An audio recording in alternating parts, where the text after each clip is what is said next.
Today's segment is brought to you by Model Music Management. I hope you enjoy.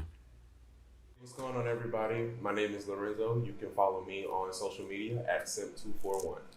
Hi, everybody. My name is Brystal, and you can follow me on IG at BrystalBriss. You can follow me on Twitter at Thick as a Fork, spelled just like it sounds, no spaces, no underscores. And welcome to Fan Size, where we will take a few of our favorite shows and basically just be fans and give reviews on them. These are our opinions. Nothing we say is based in anything that's fact. It's what we think. And yeah, just a disclaimer. So this season we will be doing RuPaul's Drag Race, season 12. So yeah. Let's get off and start into that. So let's start with episode 1. We met the 7 queens that were going to be a part of the first season premiere. So what we're going to be doing with the show is stating who we think our top 4 contestants are going to be for the entire season, and who also we think that is going to win Miss Congeniality. At the end of the season, you know, we'll obviously find out who was right, and we haven't really got that far, like if it's going to be bragging rights, if we're going to do like a little contest, something like that. We don't really know yet. But so, what did you think about the first set of queens that were? The first set of queens to me were sickening. Like, in comparison to the second set, I know we haven't got to episode 2 yet, but in comparison to the second set of queens, the first set of queens was like, there were a couple queens that I was like, I don't get it. Right. But the first queen that came in was Britta. So my first reaction to Britta was...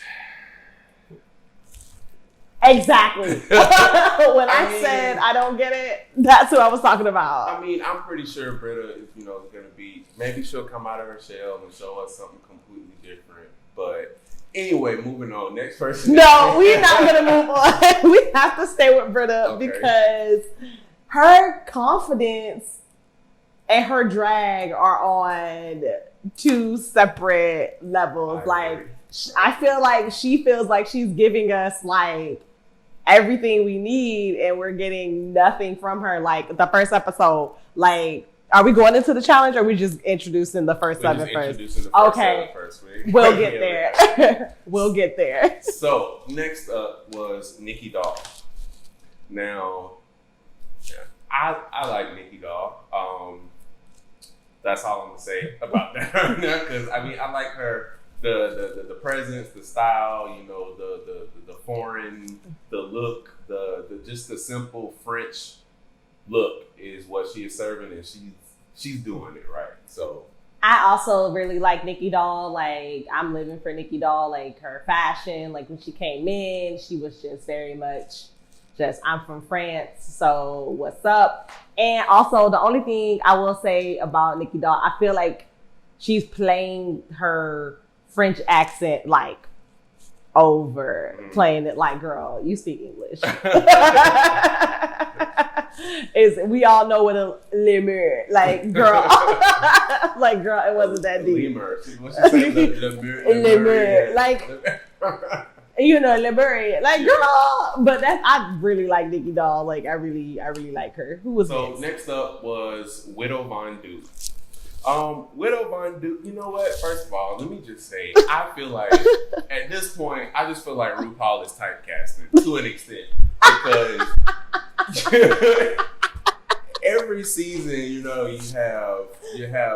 that one black drag queen that's just Silky Nutmeg Ganache, Latrice Royale. Who was it? Jiggly Caliente. She wasn't black, but adjacent. You just have those thicker drag queens that just give you that sense of that you're looking for the competition. This one, that's Widow Von Duke. That's how I feel. That's all I'm gonna say. What do you think about Widow? I live for Widow. I really, really like Widow because she's not just one of those. Because normally when RuPaul gives us a big queen, it's like mostly just comedy, or they don't really know how to like do their body. They don't know, like, she knows where to cinch. She knows, you know what I'm saying? Her face is beat for the parking lot. Like, everything is, I love Widow Von Du. I love her. Okay. So next we have Jackie Cox. Jackie's a little on the fence with me. Like, I'm kind of here and there with Jackie. I can see what Jackie is trying to do, where she's going, and I don't know if I'm fully sold on Team Jackie yet. So I feel like Jackie's gonna be a sleeper. Like, she's gonna be one of those who kind of like emerges almost like a Trixie. How kind of in the beginning it was just like safe, but then it was like boom, boom, boom, boom, boom when it came to Trixie, or even Jinx. Somebody like that. So it's like you sleep on them for a little bit, and then right in front of your face, they just like, where did they come from? I think, and that's literally what I wrote down about Jackie Cox when I was like, she's gonna be the sleeper. Like, I think that's what's gonna happen with her. So next we have Heidi in Closet, y'all. So I'm from a small town called Great Court, South Carolina, and Heidi in Closet is right up the stairs in wherever she's from, this small town in North Carolina. And if I know anything about people from the Carolinas, they're gonna give you a show. A show. And Heidi is doing just that. A show. Period. A show. I live for Heidi. Like everyone. I actually did not mind Heidi's name. Like, everybody didn't like it, but like, I don't mind it. It could be better, but it's not the worst. I'd assume.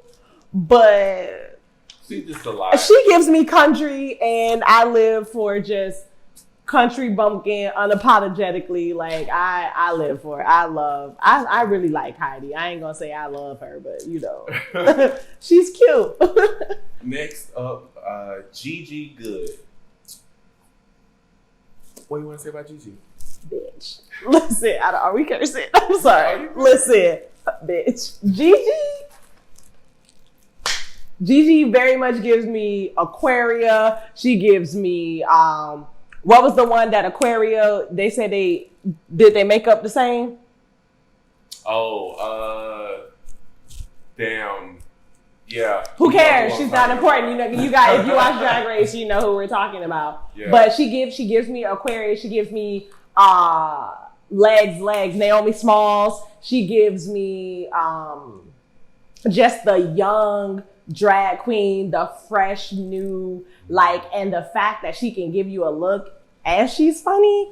You better watch out for Gigi. That's all I'm gonna say is watch, because Gigi is good. She's Gigi good. No pun. Okay. She does give some good looks. Especially on this first episode, the where she came out or how she introduced herself. Mm-hmm. Yeah, it definitely set a good standard and a good tone for her. I will say that one episode she was wearing a costume or an outfit that she said her mom had made, and so I was like, the one she came in. No, it was one after that. She had like the whip and the horse. Yeah, the runway. She didn't come in like that? No, she came in with something kind of similar, but it wasn't that. The one where she had the chaps, whatever they call the little nipple things. Yeah. Oh, pirate. She was a pirate when she came in. Yeah. And then she had, okay. Very similar aesthetics, but. But yeah, I don't know. I just felt like I should throw that out there. But yeah, like you thought they all made their own clothes on RuPaul's Drag Race, but I guess not. No. Because a lot of people, for the queens who don't sew, they have their clothes made for them. So, and it's a lot. It's a lot of queens on RuPaul's Drag Race history who could not sew. How you gonna be on RuPaul's? How you gonna be a drag queen and don't know how to I'm gonna tell you, because remember, let me fill my oats. She didn't sew. She did not sew. And Kimchi didn't sew when she tied all that tulle together. Kimchi didn't sew. There's a lot of hallelujah. Yeah. She didn't sew. So there's Shangela, there's a lot of queens who just did not who did not sew. Sorry, y'all. So, I don't have the coronavirus. It's just hot. It's hot in here. Don't come for Gigi. Next up, we have Crystal Method. Now, for first episode purposes, I will say Crystal Method. I to an extent, I can kind of dig what Crystal Method is trying to put off. She's trying to give, that almost gothy type, that extra weird Evie Oddly mixed with Alaska and what was Trixie? Her lips. Trixie. Yeah. Who was the other queen that won? Sharon Needles. Yes, Sharon Needles. Yes. Crystal Method gives me very Sharon Needles vibes, and I can see where she's trying to go with that. And at this point, I feel good about Crystal Method, or I feel okay about Crystal Method. You want to know what Crystal Method gives me? The same makeup face every single challenge. Well, see, we talking about the first episode when she first came out. That's what Okay, I'm sorry. If we're sticking to when she first came out, it was cute the first time. Every other time? Okay, we're not there yet, but we'll get there, but we're not there yet. If we're just going off of them coming out on episode 1, I was like, okay, Crystal Method. Okay, girl, I see you. And that was it for the first. Okay, yeah. So fast forward into the challenge. Go ahead, yeah. When Ru comes out, she done already had hers. And so they get the challenge, and the challenge is they have to do a spring look and a fall look down the runway. And then they had Raven as a guest judge on the runway. Yes, season 2, Raven. She was sitting in the corner of the sidelines. And so she came out, and they were giving. Britta came out in her gown. She had a spring gown and the fall gown, and the gowns had the same silhouette for both. It wasn't very memorable to me, and no shade towards Britta, but I mean, okay, all of that. Yeah, the first mini challenge was good. They did their thing. The only memorable part to me was when Heidi's wig fell off when she was going back out, and she had to look. Oh yeah, and the thing, and it fell off. Whole wig fell Also, off. a notable mention: Widow Von Du's neoprene Missy Elliott pink and yellow. Yes. That was thing ensemble was memorable. And in the spring and the fall, Crystal Method's face looked the same. I just want to throw that out there. So for the Maxi challenge, they had to do an original song, the "I'm That Bitch," and it was, what was it? It was an homage to the "She Had It Coming" from Chicago. That was episode 2. "I'm That Bitch" was Nicki Minaj when they were rapping. Oh shit! Yeah, yeah, we watched them twice, so that's what we watched them twice. Don't mind it. Yeah, that's right. But yes, "I'm That Bitch" was actually pretty good. Who was your standout from the Maxi challenge? My standout from the Maxi challenge was definitely Heidi in Closet. The way she had on a little pink whatever thing and was doing her flips and her handstands and all that other stuff. That was cute. Heidi, yeah. Again, Widow Von Du. Y'all see that? Yes, she did. Widow Von Du did a back bend and was still lip syncing in like a spider mode. And her rap was super cute. She said, "My thighs stick together like they're harmonized." And I was like, okay, sis. That was, her and Heidi to me should have been the top 2. The top 2 for that one. Yeah, but the top 2 ended up being Widow and Gigi. Yeah, Widow and Gigi. Yes, which was a good little lip sync as well, because Miss Widow Von Du, who ended up winning the lip sync for first place, ate really did. It was speaking, because what do they do? Starships. By Nicki Minaj? Yeah. Okay, yeah. Yeah. Nicki Minaj was the special guest judge for the first episode. And she was so cute. Shout out to the Barbs. Right. Speaking of, I don't know, either she paid some money or Ru paid some money for her to go out on the stage before Ru, because RuPaul ain't never done that. She wouldn't. I didn't think she would do that. It's Queen Nick. Okay, Barbie dreams. Okay, I guess it's Nicki Minaj. Okay, pick and choose your own. I guess, but hey, I'm just saying. You're not about to have the Barbs coming after us, okay? We love Nicki Minaj, okay, girl. So, Widow. You know the Barbs don't play.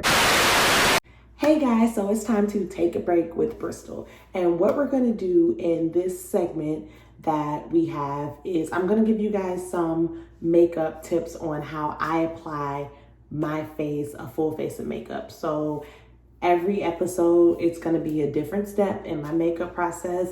And disclaimer, I'm not a professional makeup artist at all, but I do love makeup and I love the concept of it. And so I do what works for my face. And I've learned some things over the last couple of years that I want to share with you guys. So enough rambling. We're going to get started with the foundation, which is the base. Normally I do my eyebrows first. I've already done them, but I'm not going to include the eyebrows because I'm not really good at them. I kind of just darken what God gave me and we just go from there.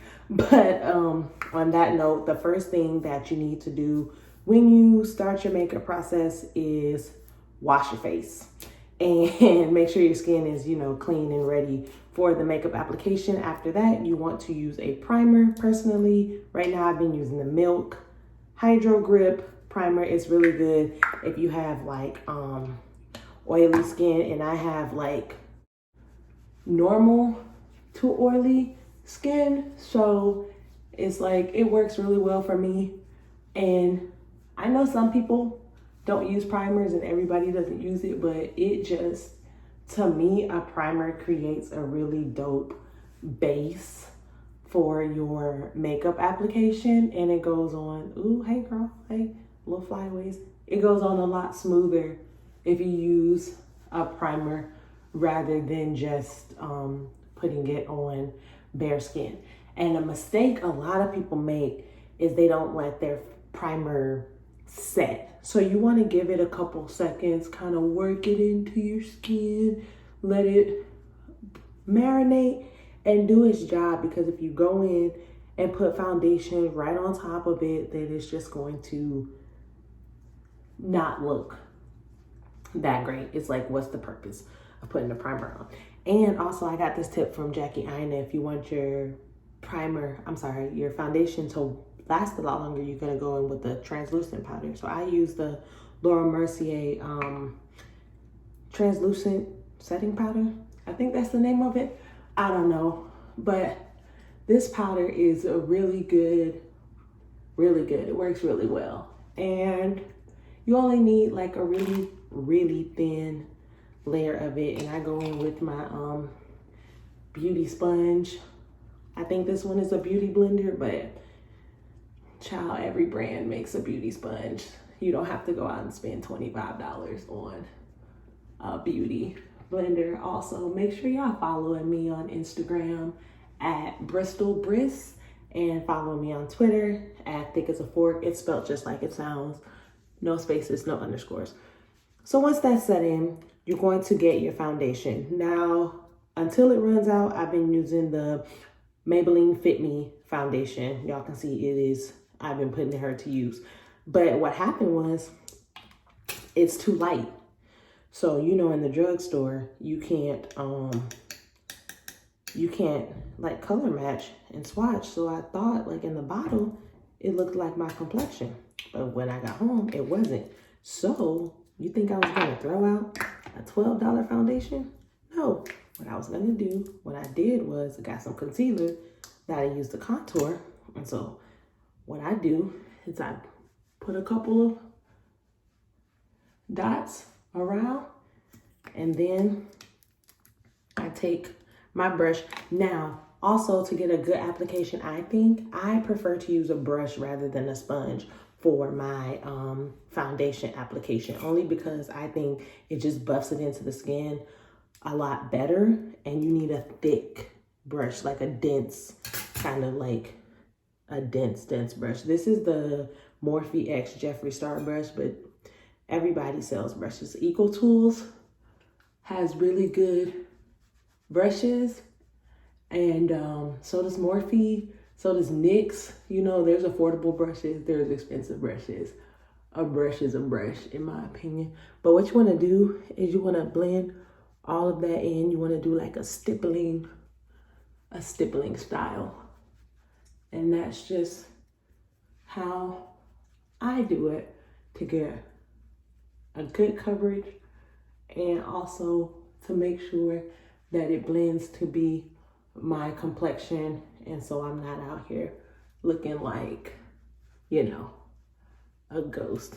And so I'm gonna need a little bit more foundation. I didn't put enough, and a lot of people put foundation on their hand. I don't have to because I have one of these. And you can, I don't even know where I got this from, so I can't even tell y'all like where you can go and get it from, because I don't know where I got this from, but you know, it was free. I think I took it from Stephon, because y'all know he's in film school. Anyway, okay, so as y'all can see, you have to go in and make sure you blend everything. And you want to take your time and you want to blend it, because you don't want to rush the process, because if you rush it, it's gonna look rushed. And why would you want to look rushed? You don't. So with that being said, what we have is my foundation routine.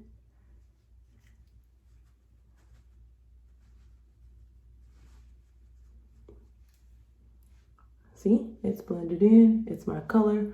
I actually should have showed you guys the color of it, the little stipples from the brush. I actually should have showed you guys what the foundation color actually was before I started blending it in, so you can see how off it actually was. But when I blended with that concealer, that concealer was the Too Faced Born This Way Multi-Sculpting Concealer. It came out to be a great complexion. So this is the finished product with just the foundation. Next break with Brystal, we'll be doing concealer and powder. So that's exciting. If you have any questions, you can always hit me up. Like I said, follow me on Instagram, follow me on Twitter, Brystal Briss, thick as a fork. And back to fan size. Also, to go along, before we get into episode 2, we will discuss the disclaimer that many of you probably already saw about an incident with one of the contestants, Sherry Pie. I will just say this, and then I'll hand it to Brystal, and then we won't talk about it anymore because of whatever's going on. I think Sherry Pie slays. She could have definitely been a contestant in the finale as the final 4. But because of whatever happened, she's not on my list anymore. So, Brystal. I will say it's very unfortunate what went on with Sherry Pie, and to the victims, like that's very unfortunate what had to go on. But like Lorenzo said, Sherry Pie was giving, and there's a disclaimer at the beginning of episode 1 or 2. I think she put it on all of the episodes, which we didn't even know who Sherry Pie was. It was episode 1, because it was like, who is Sherry Pie? Because as soon as that came on, we paused it and Googled who Sherry Pie was, and everything came up. And you guys can do the same thing if you don't know who Sherry Pie is. So with that being said, due to everything that's going on with that whole situation, we will not be discussing Sherry Pie at all on fan size, out of respect for the victims, and everything like that. So with that being said, it's like I said, it's unfortunate because the episodes that we see, and VH1 is still airing the shows, so we will, but I guess they said that they edited her out even more or something like that. But should we tell, spoiler alert? Okay, anyway, yeah, so they said they were editing her out and everything. So we won't, even though she slayed these first 3 episodes that we've seen, we won't be discussing her anymore. So this is the last time you will hear me say Sherry Pie, Sherry Pie. You want to say it again for good measure? Rock M. Sakura was the first person that came out on episode 2. She kind of gave me kimchi. I don't want to say that and be, but that's what I got. Very much soju, very right. much kimchi. Definitely. She's like, I don't know. I can get what Rock'em Sakura's doing. She does give some looks. I think mostly it's like the whole confidence thing. She definitely lacks confidence. Like they had to do the whole thing in their episode with the orange and all that stuff. And it was, We'll get there. Yeah. Go ahead. Kimchi, very much kimchi. Ooh. Rock'em Sakura gives me very much kimchi. And that's not just because both of them are Asian. We're not those type of people. Right. But her face looks amazing. Like her makeup is really good. Like her body, like her outfits, what she decides to wear. It's really cute. I think she could be a sleeper potentially. But then I also think with her lack of confidence that she could be one of the ones who goes home early before we get to really see who she is. But if she comes out of her shell, then I really feel like she could go. I think she could go. Next up, Dahlia Sin. Dahlia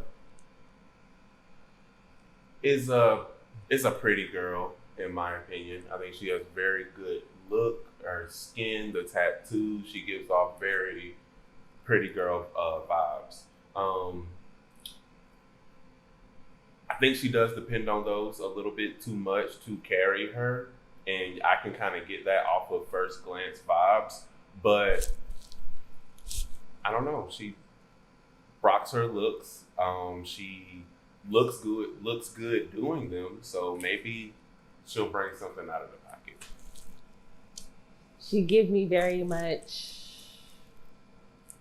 super cute, but very forgetful. Like, we've seen Cute.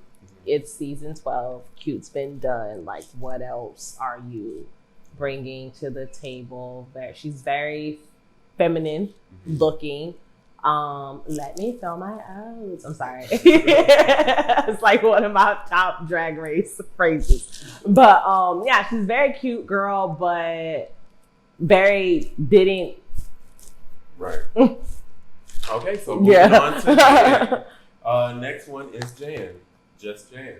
I like Jan. Jan can kind of go in the same category as Gigi Good from the first episode with me to an extent. I do like the fact that Jan can sing. She does sing well, but I don't want Jan to be that drag as well, to only go have the singing as her go-to as far as like all the competitions and everything. Wasn't there another season where somebody was doing that? They were singing as well. What's the girl? Adore Delano and Courtney. Yeah, that was their season. I don't remember what season that was, but Bianca Del Rio won that season. But Jan does give some good looks. I do like her looks. Like I said, she can fall into the same category as Gigi Good. The other one, Nikki. The last one, the one that won Aquaria. Yeah. She can go into that category as well. My thing about Jan is she can sing, like you said. She has a cute personality. I don't like her makeup. I don't like her makeup. I don't know anything. I don't like her makeup at all. It's Because there's a difference, like when you see like drag queen makeup, like when you see like Heidi and Widow and Bianca Del Rio. Like, okay, remember how Alyssa Edwards used to, well, does. Alyssa Edwards is my favorite drag race drag queen. Paints her face. And then how Courtney Act painted her face. Very soft, feminine, very Britney. Right. Drag queen, everyday woman. Yeah. Like, you get what I'm saying? Yeah. So that's like, if you gonna give me drag queen, I want drag queen. Like, don't give me what I can go in my vanity and do myself. Like, anyway. I mean, she's cute though. Like, no shade. I think she's gonna go, you know, she's not bad. She has personality. Like you said, she could sing, but I don't like her makeup.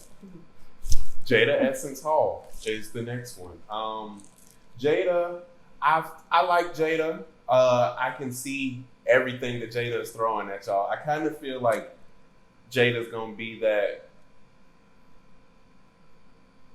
black person from the other seasons that butts heads with a lot of the other black people because, you know, like they feel like it's only one spot. What was her name from Chicago that butted heads with everybody? Oh my God. She was on the same season as Asia and Monet Exchange. Oh, Raja O'Hara? Not Raja O'Hara. Oh.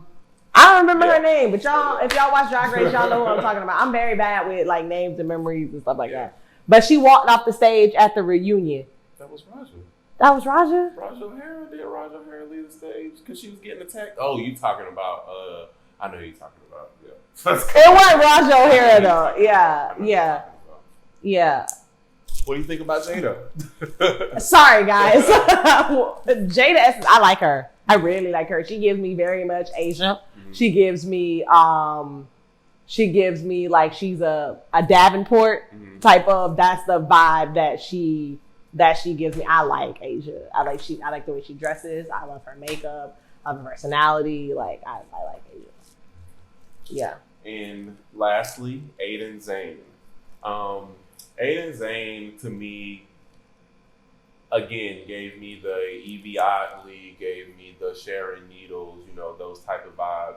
He did say that he's the country part of Georgia that he's from. He didn't really like do any drag like shows or competitions because he lives so far. And I feel like it's a bad thing, but at the same time, I feel like it might be a good thing. Because you can learn and absorb so much. He probably been like so enclosed into his own space for trying to create something that nobody has ever seen. But I don't know, like we have seen a little bit of that before, like in previous seasons. But when it comes to like the same style that he's trying to portray as Crystal Method, I kind of feel like he would kind of overshadow Crystal Method in that department. Yeah, definitely like him over. And sorry guys, we'll be switching back and forth between pronouns. Like that offends you. Sorry. But Aiden very much gives me Evie, very much gives me Sharon Needles. All of the other weird, just like unconventional drag is a good word for it. I think Aiden is gonna go far. You know, RuPaul loves a weird, and like you said, with him being so new to drag, and this experience could probably be like a sponge, and then you'll just see like him blossom, kind of like you guys, I'm trying to do comparisons and I can think of them in my head. What was the one that me and Auntie Keisha liked in season, and she was from backwoods of somewhere, and same season as Eureka, season 9, and had the blonde curly hair, and I'm seeing it in my head. And in the edit, I'm gonna ask if we can put a picture of who I'm talking about. We can put a picture of who I'm talking about right here somewhere. Can we do that? We'll do that. I'll see if it can be done. If it can't. So about Aiden Zane. I like Aiden's. No, you get what I'm saying though. Like that's what it's giving me. Like the ones who take all of the advice through the episodes and then just like blossom and then they just like hit their stride and then just go. I'm talking about like final 4, final 3 type material. Is what I'm saying. Definitely got it. That's what I meant. Sorry, that was a long way to get there, but so let's talk about their Maxi challenge. The You Don't Know Me. So now we can talk about and that was the Chicago Fosse ode to Broadway. Yes. It was forgettable for me. It had nothing on I'm That Bitch. Aiden Zane stood out in that only because she's like a little different voice and it was really cute. And Jada Essence Hall, like I definitely agree with that. It's just it was like very okay compared to the first one. Yeah. Who we think our top 4 is and who our Miss Congeniality is. Oh yeah, their runways it was Tool. It was not that great. Wasn't the Tool for episode 2? Oh. Or was that episode 3? Yeah, no, Tool was episode 2 because Buttons and Bows was episode 3. Oh yeah. Yeah, it was Tool. It was. Yeah. The whole episode 2 premiere was. Yeah, I mean it was okay. It was just a lot that episode 1 overshadowed. Yes, very much so. But special shout out to N Sakura's outfit on the main stage. Yes. I know that half the panel didn't like it, but Marcel Visage liked it. I really liked it how she had like so much Tool, but her shape was still intact, and it really looked really good. I really liked it. That probably was my favorite look of the runway, the most memorable one, except for Jada Essence Hall again, who I really like, who won the challenge. And she had on that yellow, and it was really pretty. The yellow was really pretty on her skin. Other than that, child, we off episode 2. So now we will list who we think our top 4 in Miss Congeniality are going to be for this season. You can go first. Okay. So for my top 4, I have coming in at number 4. Number 4, I'm going to say is going to be Gigi Good. My number 3 is Heidi in Closet. My number 2 is I think I just fucked it up. I didn't know we were putting them in order. I kind of just picked the top 4 and the winner. Okay, that's fine. So my top 4 is Aiden Zane, Gigi Good, Heidi in Closet, and Nikki Doll as the winner. With Miss Widow Von Du as Congeniality. My top 4 are Widow Von Du, Nikki Doll, Jada Essence Hall, Gigi Good as the winner, and Heidi in Closet or Heidi Ho if she decides to change her name, as Miss Congeniality. Just, you want to say why you picked Nikki Doll as your winner? Oh, yes. Well, I just feel like when it comes to the style of drag, like Ru has gone like in a certain direction and like with winners picked in the past, and I don't know. I just feel like as far as a complete package, right now I see it as being her. So for me, I agree with you about Nikki Doll, but for me, Gigi has what Nikki Doll has in the looks department, plus she's funny.